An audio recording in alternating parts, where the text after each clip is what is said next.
I see you standing at the edge of your own existence, shivering not from the cold, but from the paralyzing dread of actually being seen by the world.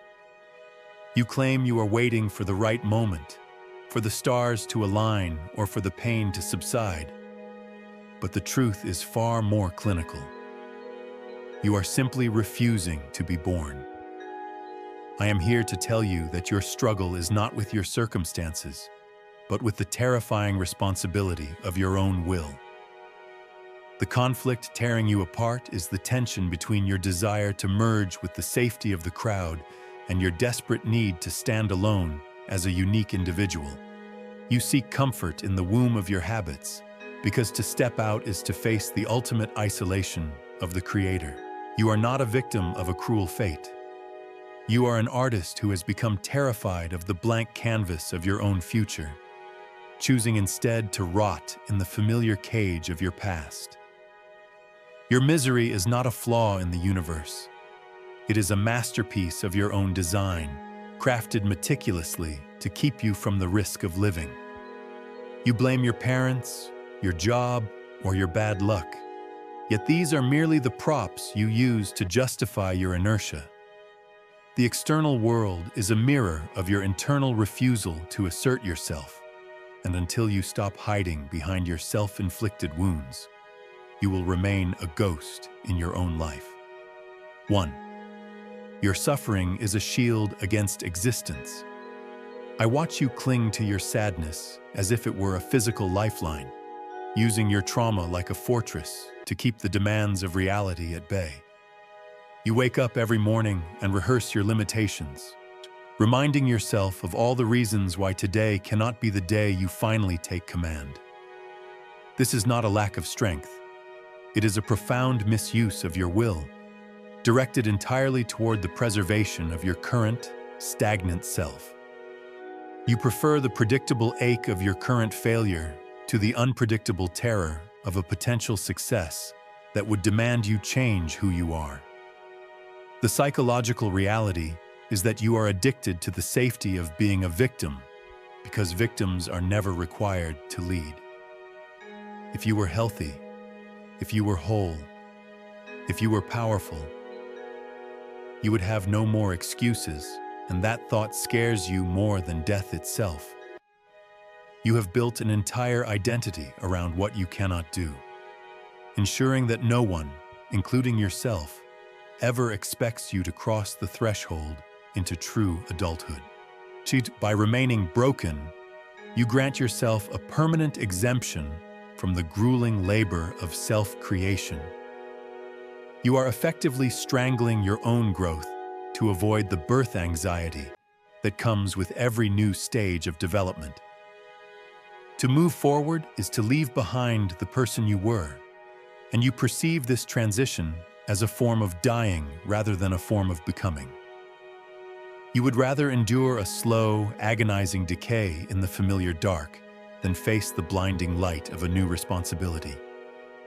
Your pain is the price you pay for the privilege of never having to risk your ego in the open market of life.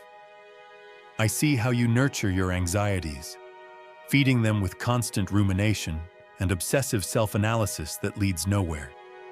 You think you are working on yourself, but you are actually just decorating your prison cell to make the confinement more bearable. True analysis is not about understanding your past. It is about finding the courage to act in the present, despite the weight of that past. You are using your process as a sophisticated form of procrastination, a way to feel productive while remaining absolutely still.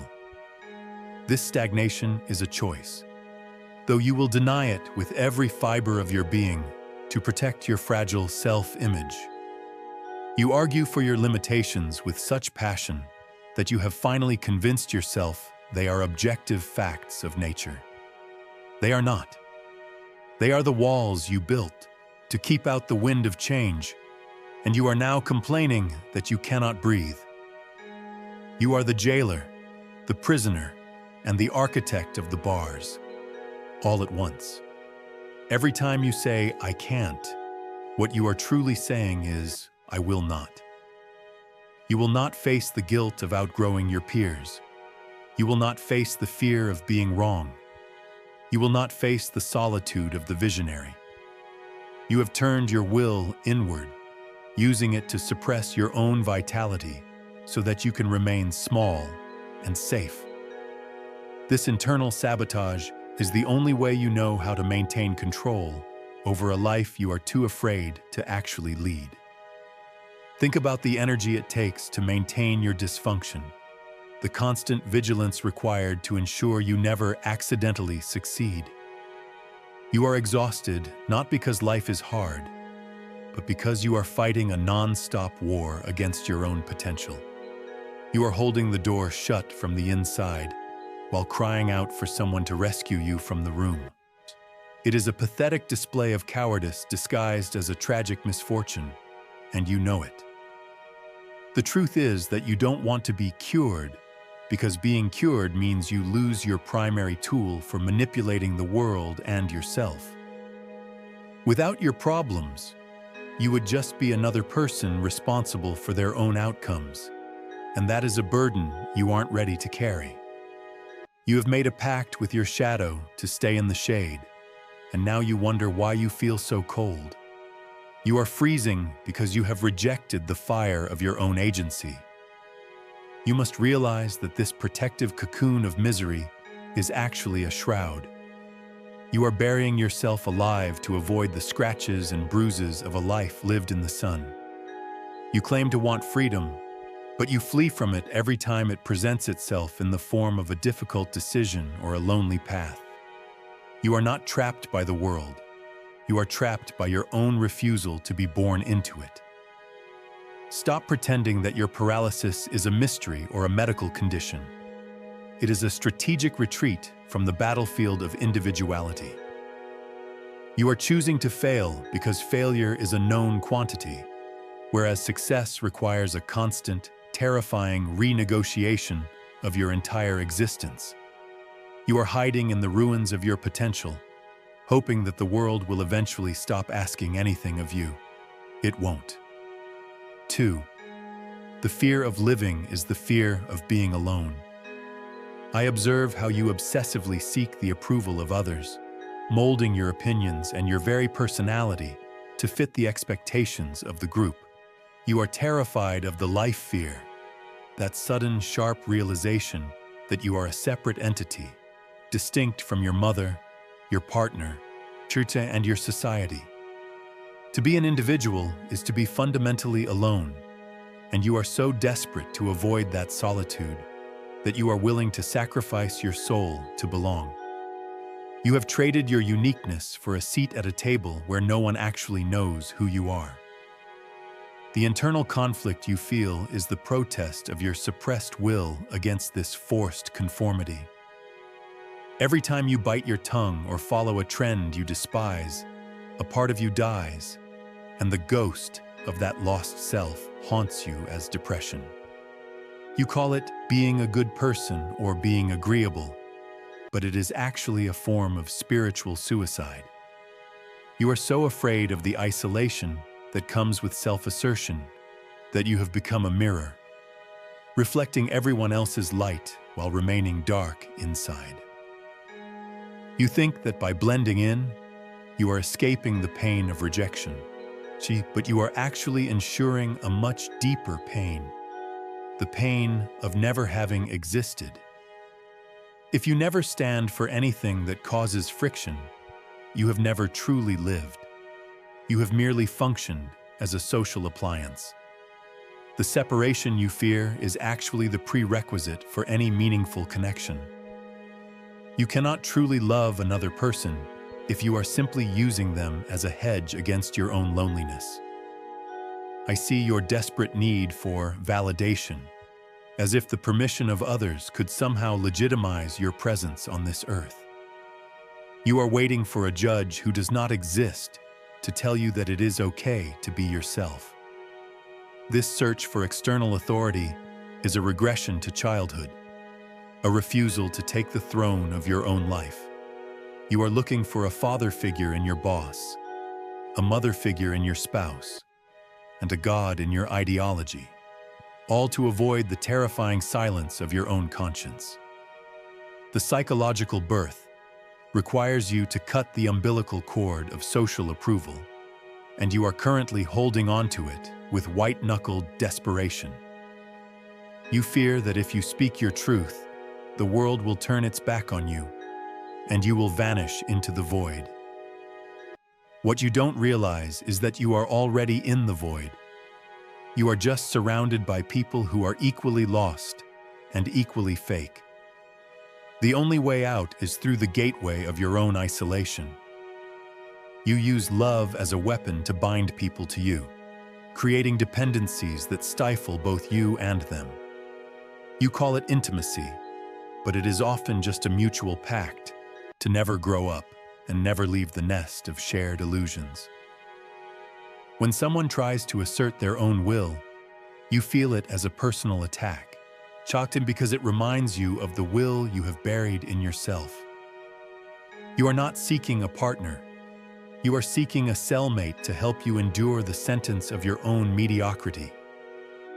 Every time you conform to avoid a conflict, you are asserting that the peace of the moment is more valuable than the integrity of your life. You are selling your birthright for a mess of pottage, for the fleeting comfort of not being judged. But the judgment is already happening inside of you. You know you are a fraud, and no amount of social standing can silence the inner voice that whispers, "This isn't you." You are afraid that if you become an individual, you will be too much for people to handle, or not enough to survive on your own. This duality is the hallmark of the neurotic mind. The fear of being overwhelmed by life and the fear of being discarded by it. So you choose to stay in the middle, in the gray zone of the average, where you are neither alive nor dead. You are a walking compromise, a committee-designed version of a human being. The truth is that the people you are trying so hard to please do not actually care about you. They care about the version of you that makes their lives easier. The moment you become inconvenient, they will move on, and you will be left with nothing because you never built a self to return to. You are investing your entire life in a bank that is already bankrupt. The only currency that matters is the strength of your own will. Stop looking for consensus before you act. The Creator never asks for a vote. If you want to exist, you must be willing to be the villain in someone else's story and the stranger in your own home. You must embrace the cold wind of individuality, or you will spend your life huddled for warmth around the dying embers of other people's expectations. Choose the loneliness of the mountain over the suffocation of the valley. 3. Creation is the only escape from the past. I see you trapped in a cycle of repetition, reenacting the same failures and the same heartbreaks as if you were reading from a script you didn't write.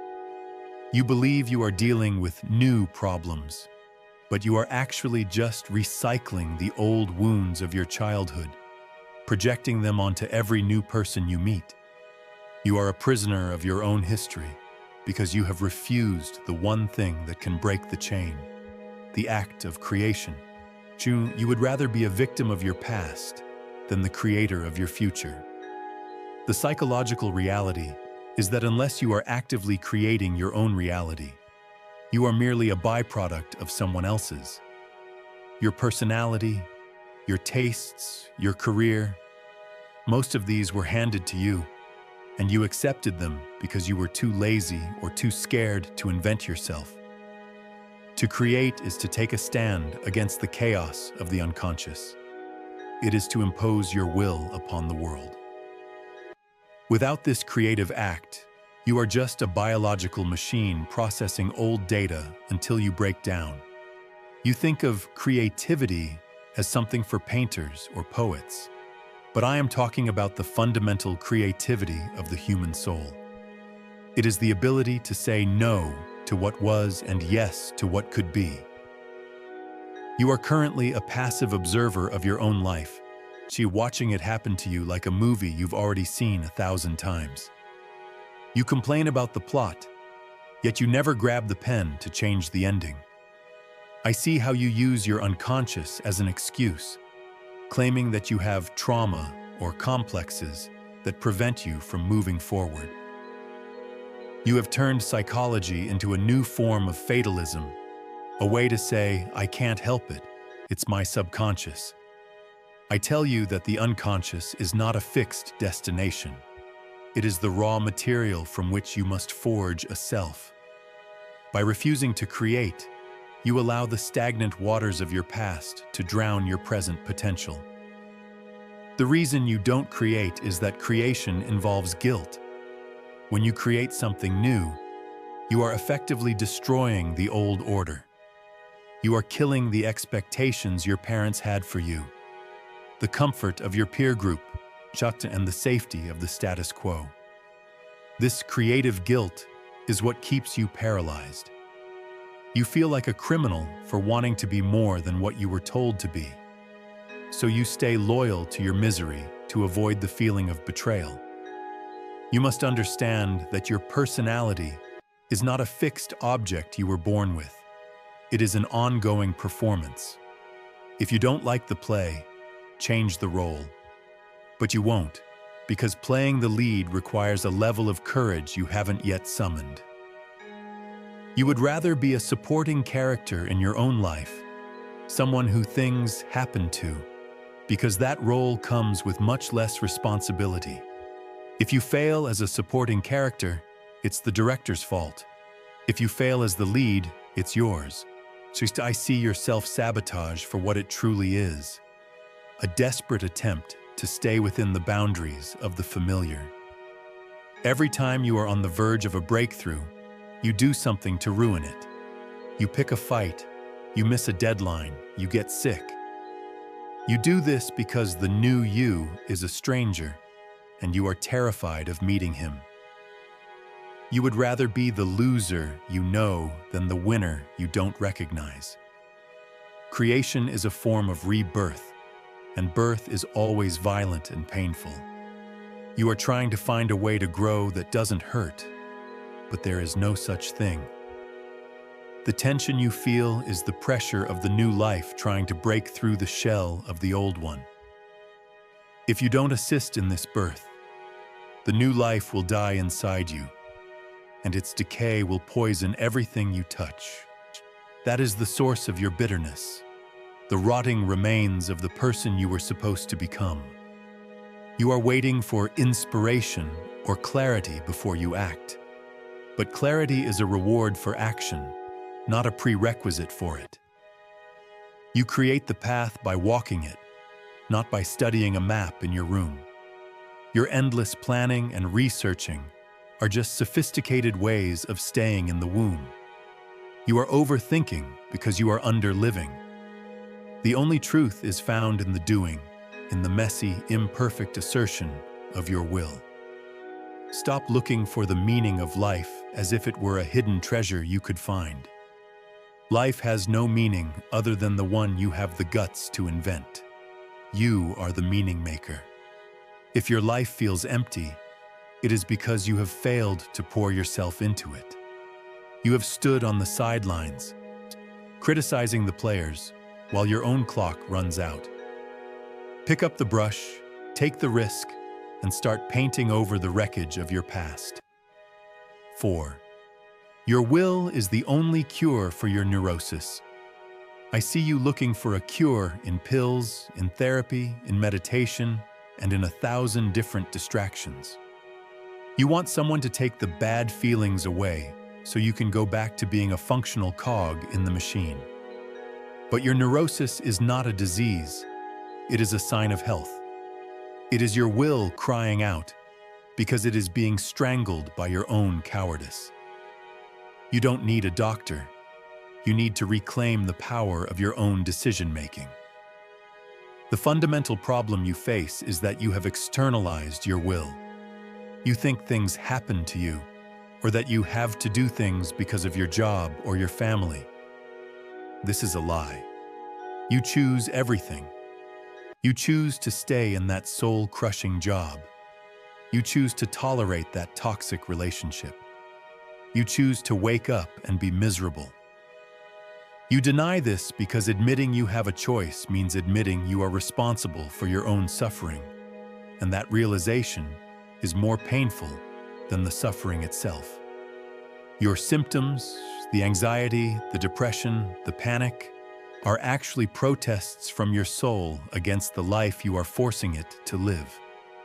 It is like a fire alarm going off in a burning building, and instead of putting out the fire, you are trying to find a way to muffle the sound of the alarm. You want to be calm in a situation that should rightfully make you scream. Your neurosis is the only part of you that is still honest enough to tell you that you are living a lie.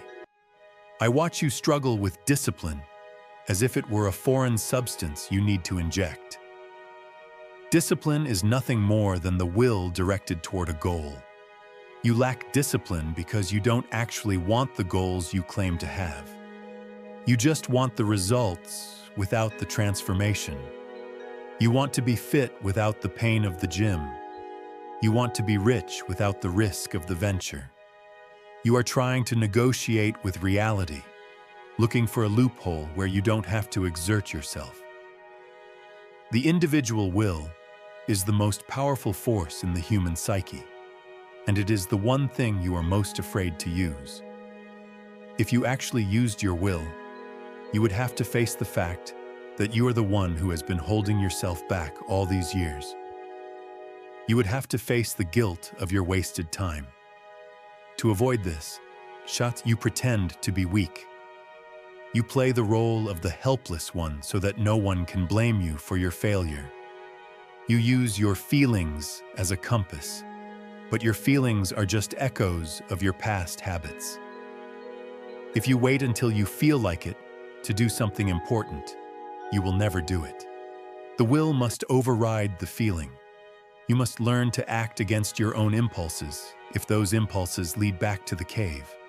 The heroic act is not a grand gesture on a battlefield. It is the daily, quiet decision to choose the difficult path of growth over the easy path of decay. I see you constantly seeking advice, hoping that someone else will give you the secret formula for a happy life. There is no formula. There is only your choice. Every time you ask, "What should I do?" you are trying to give your will away to someone else. You want them to be responsible if it goes wrong.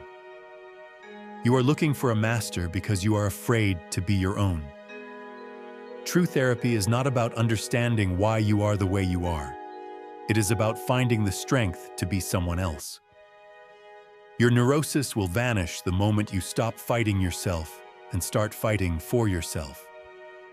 The conflict is between your desire to stay a child and the necessity of becoming a man or woman. You are stuck in the birth canal, and it is starting to crush you. You must push. You must exert your will to break through into the world of adults, where you own your actions and their consequences. Stop treating your mind like a fragile object that needs to be protected. Your mind is a tool that needs to be used. The more you protect yourself from stress and challenge, the weaker and more neurotic you become. Resilience is built through the assertion of will in the face of resistance. You are like an athlete who refuses to train because it's hard and then wonders why they lose the race. The truth is that you are powerful, and that is what terrifies you. You have the power to change your life today, in this very moment, by making a single, uncompromising decision. But you won't, because you are still hoping for a painless way out. There is no painless way. There is only the way of the will. Choose to exist or choose to fade away. The universe doesn't care which you pick, but you should. 5. Self-sabotage is your desperate bid for control. I watch you trip yourself at the finish line, time and time again, and you look around with feigned surprise as if a phantom had pushed you. You are the phantom. You sabotage your own success, Because success is a form of psychological death, the death of the old, failing you that you have become so comfortable with. You are so attached to your identity as a struggler that you cannot allow yourself to actually win. To win would be to lose yourself. The internal mechanism of self-sabotage is a way of maintaining control in a world that feels overwhelming. If you fail because of bad luck, you are a victim. But if you fail because you secretly sabotaged yourself, you are still the master of your fate. You would rather fail on your own terms than succeed on the world's terms. It is a perverted form of autonomy, a no shouted at life, because you are too afraid to say yes to its demands. You create emergencies and crises to distract yourself from the real work you should be doing. You get into unnecessary arguments. You forget important appointments. You indulge in self-destructive habits, all to ensure that you stay exactly where you are. These are not accidents. They are strategic strikes against your own progress. You are a sniper, and your own ambition is the target. I see how you use procrastination as a weapon against your own potential. You tell yourself you are waiting for the right time, but you are actually just waiting for the opportunity to pass, so you don't have to risk being judged. If you never finish the project, no one can say it's bad. By staying in the planning phase, you maintain the illusion of being a genius who just hasn't started yet. You prefer the perfect potential to the flawed reality. The fear of the self is the root of this behavior. You are afraid that if you actually tried your hardest and still failed, it would mean you are truly worthless. So you give yourself an out. You fail because you didn't try, or because you got in your own way.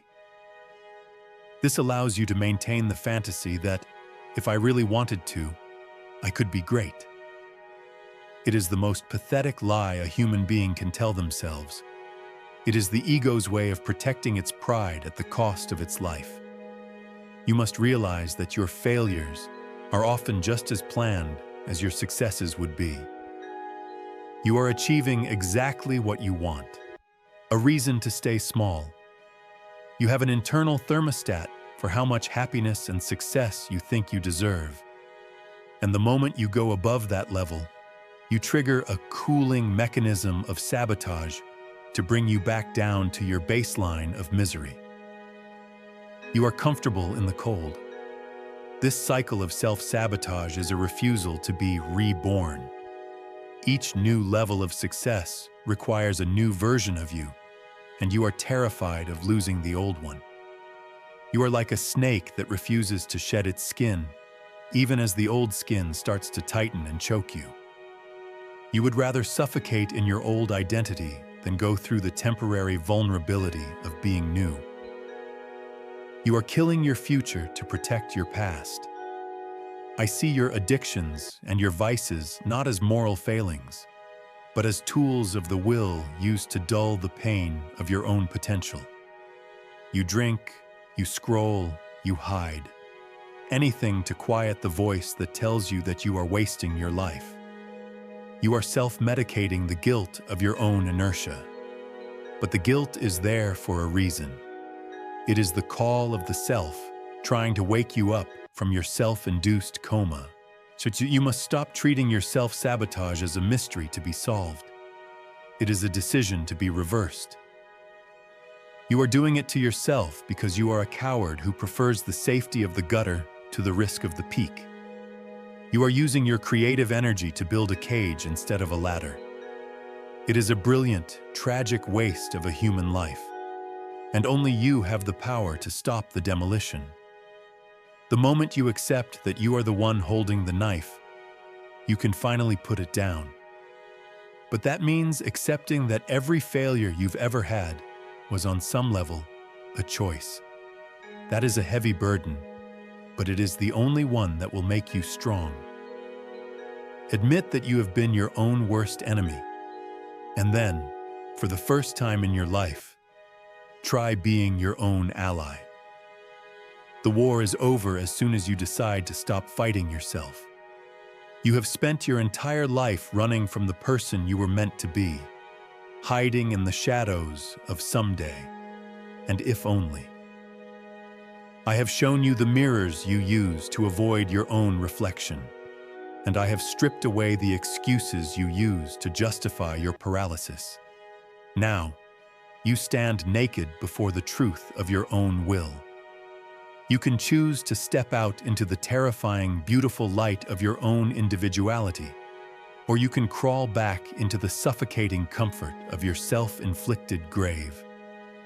The door is open, the birth is happening, and the only person who can decide whether you live or die is you. Stop waiting for permission. The world has already given you life. Now, have the courage to actually live it.